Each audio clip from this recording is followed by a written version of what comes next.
Hi, you're listening to the Content Sells Podcast, a show all about how to create content to attract, convert, and keep your ideal clients. Welcome to episode 251. I'm here with my co-host, Michelle Falzon. Hey, Michelle. Hey, Suzi. It is great to be here for today's episode. And, this is a topic I know that you and I have helped many people inside our mastermind with, but I don't think we've ever talked about it on the show. I think you're right about that. And it really is something that we have a fair bit to say about. And that is how to put together a winning proposal. So if you're someone who makes proposals to clients, perhaps you sell high value products and services like solar installations or leadership consulting or interior design or custom software. A lot of service businesses use proposals. Just like there's a formula for a winning webinar or sales video or sales page, there's also a winning formula for sales proposals. Now, most businesses that we see are getting this wrong in some fairly important ways. So we wanted to address that. That's right. So we're going to take you through our best advice to up-level your proposals and win more of the projects that you're pitching more of the time.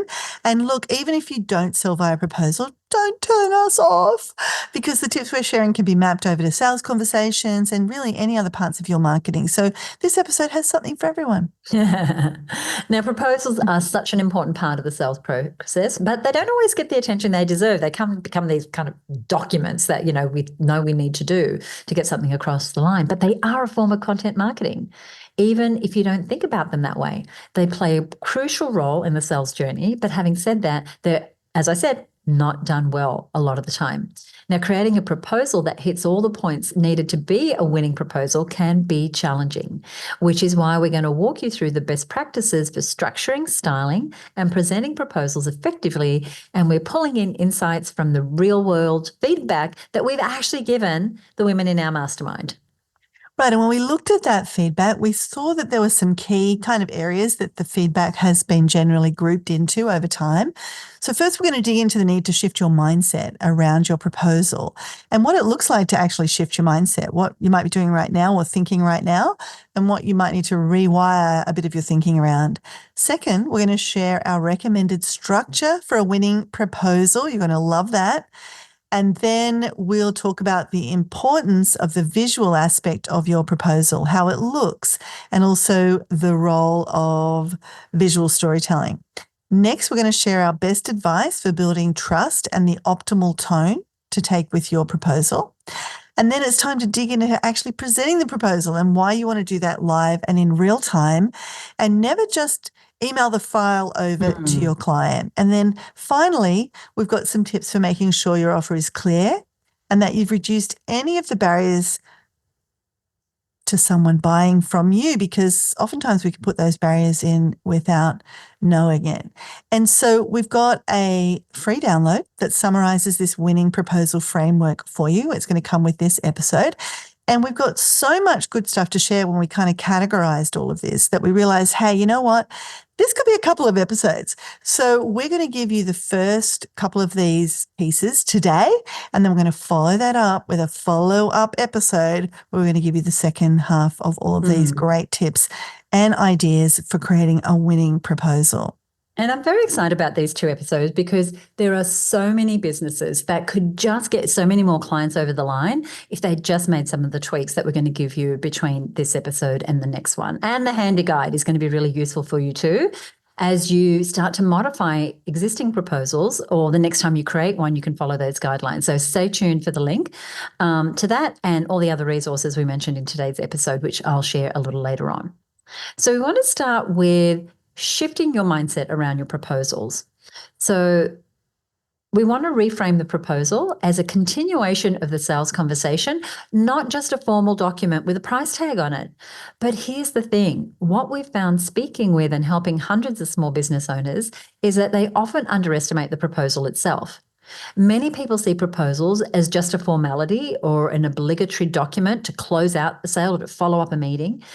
It's more often than not seen either as a quick write-up that needs to include a few details, a price, a signature line, nothing more. Or it's a really dense, hard to read, overly complex, dry and boring document that's almost impossible to understand.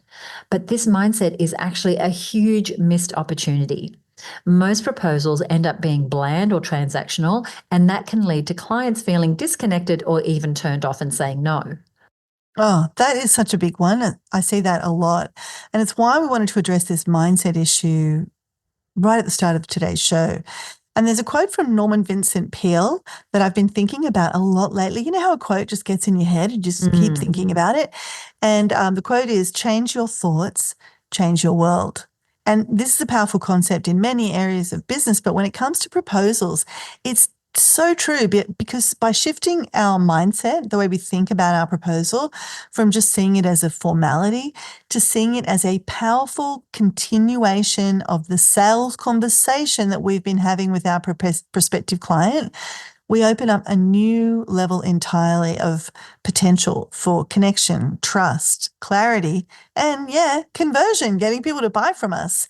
So with the right approach, a proposal becomes a tool for reinforcing value, building rapport, and making it easy for our clients to say yes.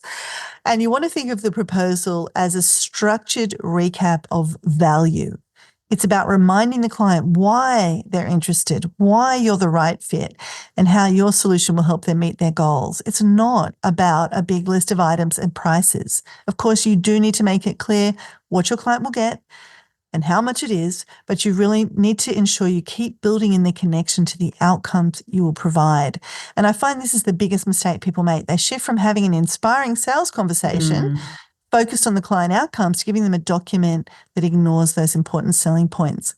So you actually do not want your proposal to feel like a contract or an order form. It needs to feel like a natural progression of the trust and the rapport you've already built in your sales conversations.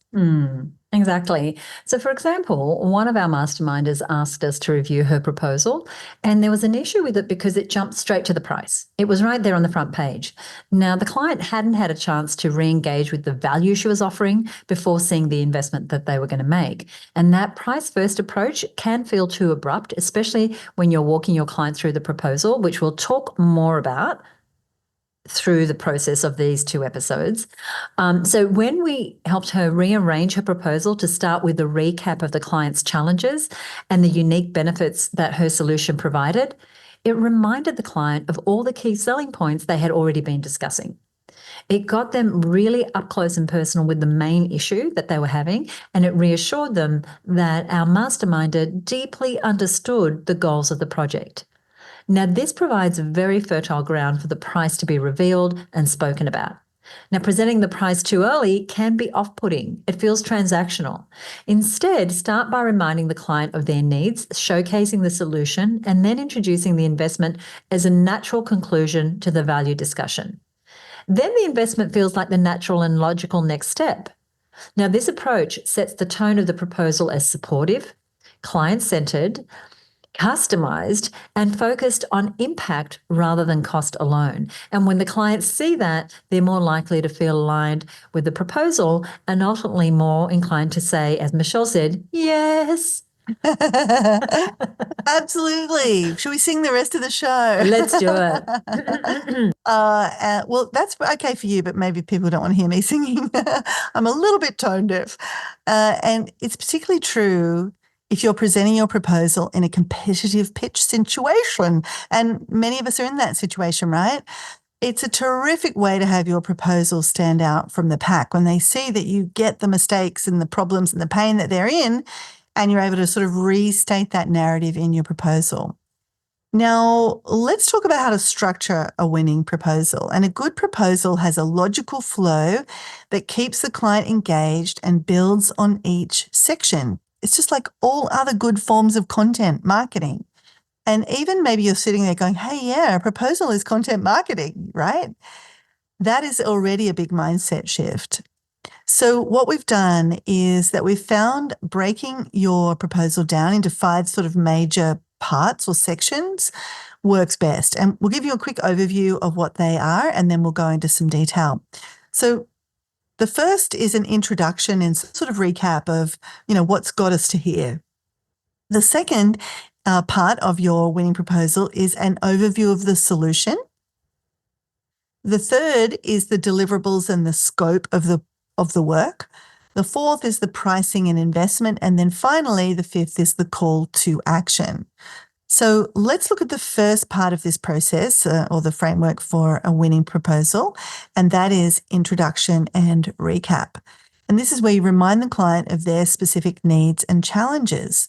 A few well-chosen lines can go a long way in reinforcing that you understand your client's goals and their pain points. Right. And we often see people actually just skip this part, but it's Yeah. critical. When one of our masterminders added just a few sentences summarizing her client's goals and specific challenges, it immediately personalized the proposal and showed her client that she got it. And a recap can be simple. It could be something like, you shared that you're looking for a solution to streamline X and improve Y. This proposal focuses on helping you achieve those goals. You can also specify the goals of the proposal as well as the overall project. Now, it sounds simple, but this concise clarity helps to create the right mindset for your client to hear what follows. And it also creates a frame for the rest of your proposal that you're going to be clear and organized and connected to and committed to the big picture outcomes for them. Then we move on to the second part, which Michelle mentioned, which is the solution overview. Now, this is where you outline how your product or service will address the client's specific needs. Now, think of it as painting a picture of the outcome, but with enough detail that they know exactly what they're getting. Yes, that is a great way to put it. And here's a simple framework that we suggest just for this solution overview portion of your proposal. You want to speak to the objectives of the project. What is the client's objectives? Remember, all marketing is a story. And one of the best ways to tell a story is to be really empathetic, to really understand the reader or the listener, or in this case, the client. So what do they want? What are their objectives? Restate those back to them in a way that says, I understand, I get it, and I'm keeping this top of mind. So objectives, then the key outcomes, so the very specific types of outcomes that will achieve that objective, and the core features of the solution. So by using these three parts, objectives, key outcomes, and core features, when you're talking about the solution overview, you can provide enough depth to cover the essentials without overwhelming the client. So to paint that picture of the outcome, but with enough detail to know exactly what they're getting that Suzi said before. So first state the main objective of your solution, why it's the right fit for their goals. Then list the key outcomes you expect the client to achieve. This keeps the focus on what they'll gain from your solution. And then finally, identify the core features that makes those outcomes possible. Instead of, which we see most people do, listing a bunch of features that aren't necessarily linked to the key outcomes and benefits. So let's give you an example. I always love to hear an example. One of our masterminders, for instance, had a proposal that initially kind of just went straight into listing every kind of feature of her service, from weekly reports to specific project management tools, but it all just ended up feeling so overwhelming and too technical. So we recommended she refine her proposal by including this solution overview and sort of applying this kind of approach. So she reframed it to start with the objective, something like, our goal is to streamline your operations and increase team productivity by 20%. So that is letting them know about the objective of the project and aligning it with the client's objective. Then she followed with three key outcomes that her solution would deliver: reducing manual work, improving communication speed, and achieving faster project turnarounds. And these outcomes connected directly to her client's pain points: too much manual work, communicating too slow and spaghetti-like in the organization, and turnarounds taking too long as a result. And then finally, she added a concise list of core features like weekly status reports and access to a project dashboard, just to show how the outcomes would be achieved. And oh my gosh, you've heard that saying, tell them what you're going to tell them, then tell them, and then tell them again. That's what's really happening here. This is your chance just at first, before you dive into all the detail, give them that big picture sense of the project. That is such a helpful framework. And as you're listening, can you see how that will feel so different to your clients than a traditional approach? It keeps everything client-centered. Your client's main issue is knowing that you can achieve their outcomes. Now, this matters to them more than 1,000 impenetrable details. So you need to let them know that you know that. Now, all the details in your proposal about what you'll deliver need to ideally be presented in this way. That is the context of how they deliver on the ideal outcome. You're always leading with that. Now, the features of your offer are there to support the outcome. They're important, but they're not all there is. And unfortunately, most proposals are simply a big list of features. It'll include this and that and this and the other thing without the story of how and where they fit into the client's objectives rather, woven in. Exactly.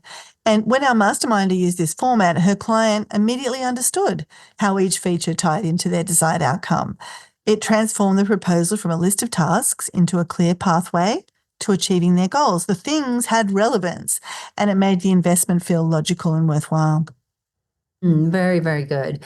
It's so great to have these practical things that you can get better results with. Now, let's get into the next part of your proposal structure, which is the deliverables and the scope. Now, this is where you can get more specific, but keep it really organized. So avoid overwhelming the client with a wall of text. For one of our masterminders, we suggested breaking her list into bite-sized bullet points, which made it feel clear and accessible, easier to scan. Clients shouldn't feel bogged down by this section or, have their eyes rolling in the back of their head. They should feel excited and reassured. And now, as you outline the deliverables and the scope for your proposal, this is where you outline exactly what the client will receive, providing the specifics they need to feel clear and confident about your offer. Plus, this is a central part of the proposal to protect both you and the client so that you're both clear on what's included and what is definitely not included. And you want to do that in a way that feels clear and reassuring versus feeling adamant and inflexible. So to help you, we've suggested an easy framework for outlining your deliverables and scope. And it goes like this. You want to list the essentials, the extras, and the boundaries. So the essentials, this is where you list the core deliverables that are fundamental to your offer. These should be the main components of your service or the non-negotiables. The extras are the added value elements that support the main deliverables but aren't essential. They help clients feel like they're getting that little bit more, but they're not the primary focus. And then the boundaries.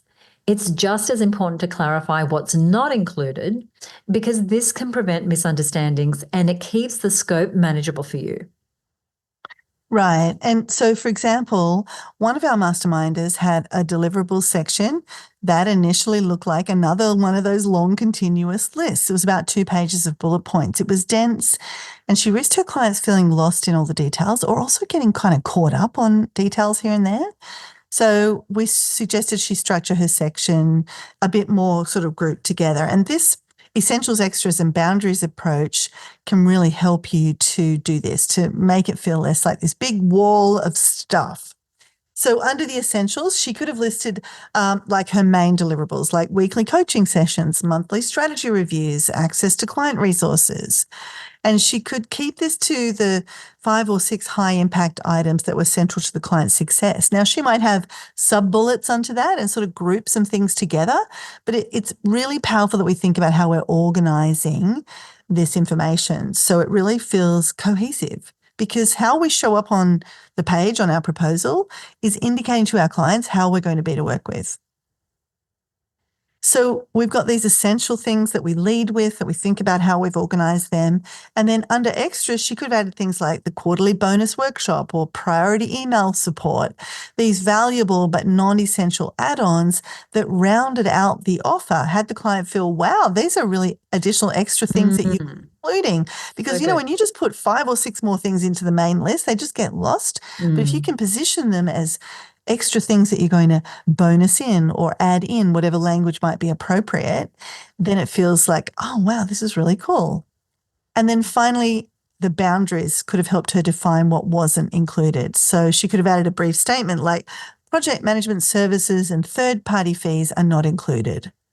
And by setting these boundaries, we help our clients to see exactly what to expect. So when you can do that for your prospective clients, they're going to appreciate the clarity and the care with which you've outlined your offer. And Suzi, have you ever got a proposal that's just like a big mishmash of stuff?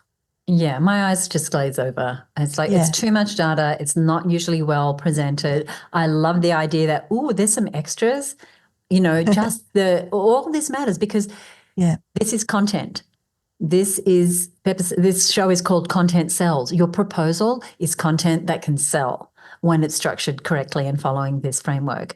Because this approach gives clients a clear sense of what they're getting, what we've just talked about, without needing to sift through this endless list. And when we look at this framework, it's about being transparent and setting expectation so the client feels two things: excited and also reassured. And it's okay to have several bullet points under each section, especially if you have a product or service that's more technical in nature. Excuse me, for example, Chantel Gilbert of Blue Gum Electrical is often making proposals outlining solar systems, and she needs to get into very specific detail about the essentials and the extras, but she uses bullet points, and by organizing it this way, she can put forward highly detailed proposals that also feel organized and compelling for the client. And we will talk about the presentation a little later. This structure also subtly communicates your professionalism. You're thoughtful about how you're presenting information, and that builds confidence. So remember, when you're outlining your deliverables and the scope, break it down. Start with the essentials that define the offer, add a few extra items to show added value, and clarify the boundaries so that clients know what's outside the scope. This structure keeps the deliverables from feeling like a wall of text and makes each part of the offer feel very intentional and impactful. Absolutely. And we're making great progress as we think about the structure of our proposal. So we've got our introduction and recap, then our solution overview, then our deliverables and scope. And then next is the pricing and investment part of your proposal. And here's where you bring in the cost, the investment. But again, frame it around the value that you are delivering. So one masterminder we work with tied the price to the outcomes in a way that felt natural. Like, for example, for an investment of $5,000, you're gaining a solution designed to help you achieve, and then insert the outcome there. And this way, you're reinforcing that this is a valuable, intentional investment. It's not just $5,000. The cost is $5,000. For an investment of $5,000, you're gaining a solution designed to help you reduce staff costs by 20%, help you get to market 60% faster, help you reduce staff turnover, or whatever those things are that have a financial cost to the business. And if you have an offer, not everyone does, but if you have an offer that can lend itself to being able to calculate the actual cost of that, then you can figure out the ROI, that is the return on investment, ROI. And if you've got a product that lends itself to that, here on the part where you're explaining the investment is a great place to do that. So for example, Chantel Gilbert, who Suzi just mentioned, she has a type of product that lends itself to this. She can calculate the potential electricity bill savings over the next 10 years.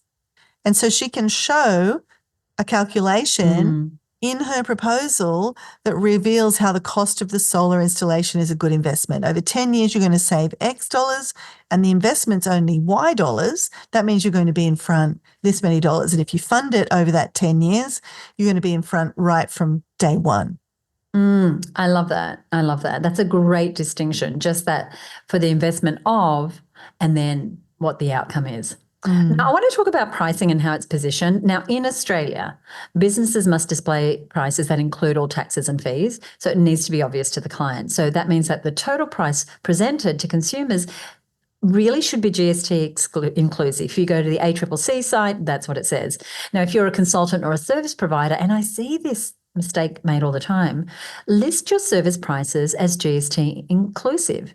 Now, this ensures transparency and compliance and provides clarity to clients around the total cost of your services. So build it into your pricing, right? Rather than saying a price and then you go, oh, plus GST, just build it in. They get one clear price. They know how that fits in with their budget. If you sell physical products, the display price must also be GST inclusive.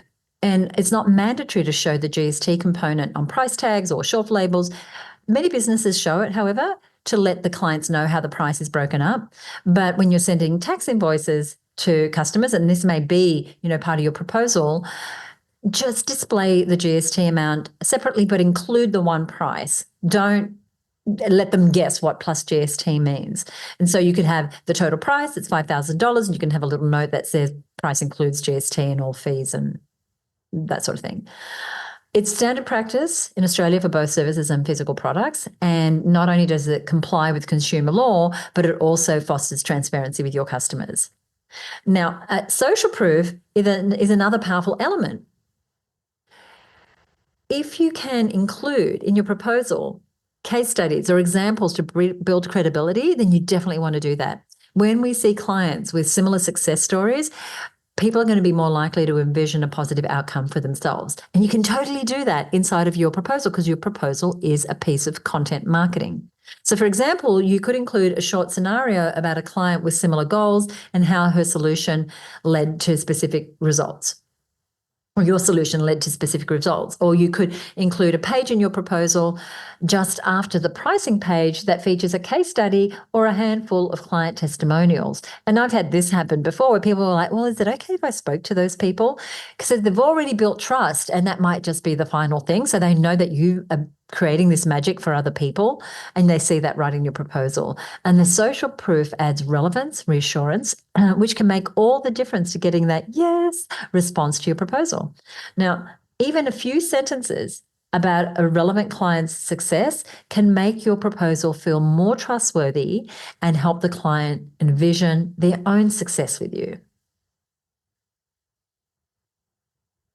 So good, so good. I love the social proof. And again, we just overlook this. We think that the client already knows this. Maybe we talked about it in a meeting or whatever, but that proposal may get looked at by several other people. The client may have forgotten that. You really want to put your best foot forward in that proposal and really state all of those key points that we've just talked about in the structure of your proposal. And there's so much else we want to talk about, Suzi, but we've got enough for another show, which is exactly what we're going to do, but so much good stuff right now.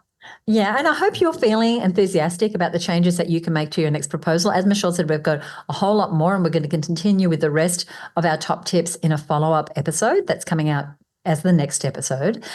So far, we've heard about how we need to start by changing our mindset and reframing the proposal as a continuation of the sales conversation. We then covered structuring your proposal, and we took you through the 5 things that we recommend that you have in every proposal. And a reminder, we've got the checklist for you as a free download, which we'll share with you, and I'll give you the details of that in just a moment. And in that, you will see some of the things that we're going to cover in the next episode, but it doesn't matter. We really want you to tune in because there's especially one big mistake people make when presenting their proposal that is kind of like, when you hear it, it's going to be like, oh my gosh, okay, I never thought of that. So we're going to talk about the power of presentation in the next episode, including talking about visuals to create a clean, engaging flow aligned with your brand. We're also going to cover the language and tone of your proposal, using assumptive language and clarity to encourage action without it feeling like a whole lot of pressure. Finally, we're going to highlight the benefits of presenting your proposal live, addressing objections in real time, and adding final touches to reduce barriers. Very exciting. We're just teasing everybody now. Yeah, we are. We totally are. And we'd love to hear your proposal tips. Like, if you're out there right now putting proposals into the world, maybe you're saying, oh, there's one other thing that's absolutely fantastic. Let's share it inside the Content Sales community. Or maybe you go and adopt some of these changes and you've got a proposal you're working on right now, and maybe it helps you to win more clients. We want to know. Please share with us what's working for you from the show. And to do that, the best place to do it is over on our Facebook page. And all you've got to do is search Content Sales on Facebook. You'll find our page there and you can make a comment. We absolutely love interacting with you there. So we do want to hear how you're going with your proposals. Absolutely. So do tell us. We do love to hear. Now, we've got all the links and resources mentioned here in this episode, including the brand new free download, which is the winning proposal structure for you, and you can get it over on our show notes. I'm going to give you the link to that in just a moment. But first, what I want to do is I want to thank one of our masterminders who is a longtime listener of the show and has left us this review. Her name is Chandra Moran. She's got a business called the Transit Lounge, and she works with women who have a service-based side business who want to grow it into a viable full-time business, and she helps them do that through private coaching and her side business growth group, which is called Women in Transit. Now, she was listening to an episode called 5 Numbers to Track for Sales Funnel Success. And she said, that was another fab episode.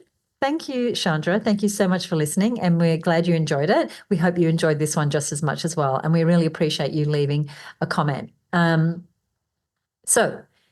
going to put a link to Chandra's work inside of our show notes. We're also going to put a link to anything we mentioned here on the show. And you're going to find those show notes over at herbusiness.com/winning proposals. That's herbusiness.com/winning proposals. That's what we have for you today. Go ahead and pick up your download. Get in touch with us. Let us know what you're doing that's working. Michelle, is there anything you want to say before we go today? That 5 numbers to track for sales funnel success has just got so many comments. Yes. If you're not listened to it yet, go back and check it out because it really is a good one. You don't have to track a million metrics. You just have to track 5. And I hope you're perched and ready for the next episode where we're going to continue the winning proposal story. That is coming up next. Thank you so much for listening. We'll see you next time right here on the Content Source Podcast. Bye for now.